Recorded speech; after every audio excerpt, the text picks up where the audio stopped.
Hello friends, welcome to my channel Reena's kitchen Hindi. तो आज है रविवार और अमावस्या का दिन है, तो बहुत ही शुभ दिन है। तो यह व्रत रविवार का व्रत विधि, तो यह व्रत सभी मनोकामनाएं की पूर्ति करने वाला है, मान सम्मान में वृद्धि तथा शत्रु क्षय करने वाला है।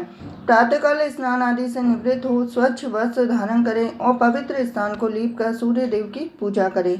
शांत चित्त होकर परमात्मा का स्मरण करें। भोजन एक समय ही करें। तेल व नमक युक्त भोजन न ग्रहण करें और भोजन तथा फलाहार सूर्य अस्त होने से पहले ही कर लेना चाहिए। यदि भोजन करने से सूर्य छिप जाए तो दूसरे दिन सूर्य के उदय हो जाने पर अर्घ्य देने के बाद ही भोजन करें। व्रत के अंत में कथा भी अवश्य सुननी चाहिए।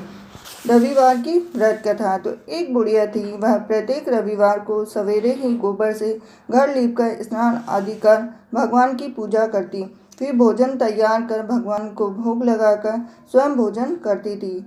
श्री हरि की कृपा से उसका घर सभी प्रकार के सुख एवं धन्य धान्य से पूर्ण था। किसी प्रकार का विघ्न या दुख नहीं था। सब प्रकार से घर में आनंद रहता था। उसकी एक पड़ोसन, जिसकी गो का गोबर वह बुढ़िया रोज लाया करती थी, उस बुढ़िया की संपन्नता से जलने लगी। तो वह विचार करने लगी कि वह वृद्धा सर्वदा मेरी गौ का गोबर ले जाती है, इसीलिए अगले दिन से वह अपनी गौ को घर के भीतर बांधने लगी। अब वह रविवार का दिन था। बुढ़िया गाय का गोबर न मिलने के कारण अपना घर न लीप सकी।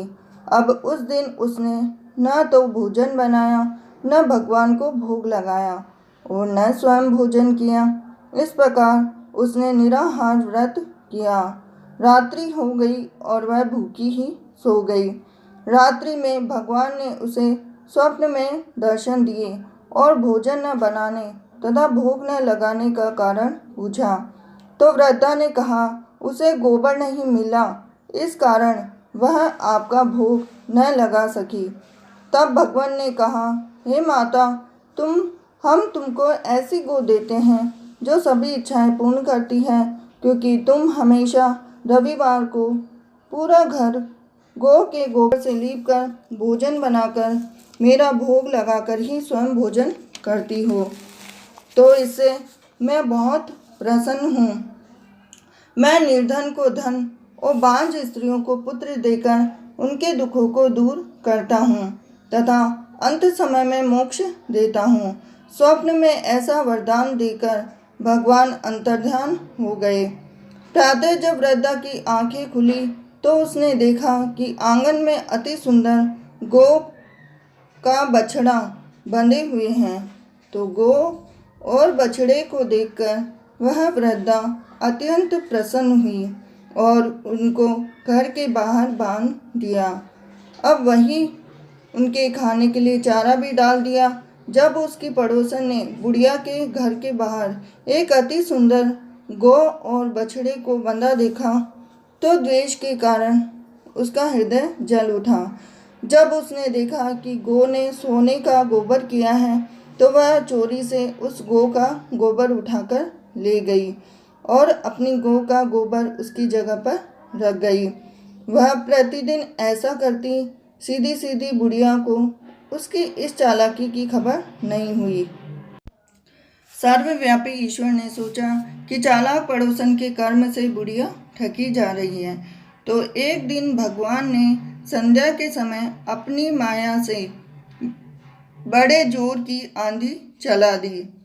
अब बुढ़िया ने आंधी के भय से अपनी गौ को घर के भीतर बांध लिया।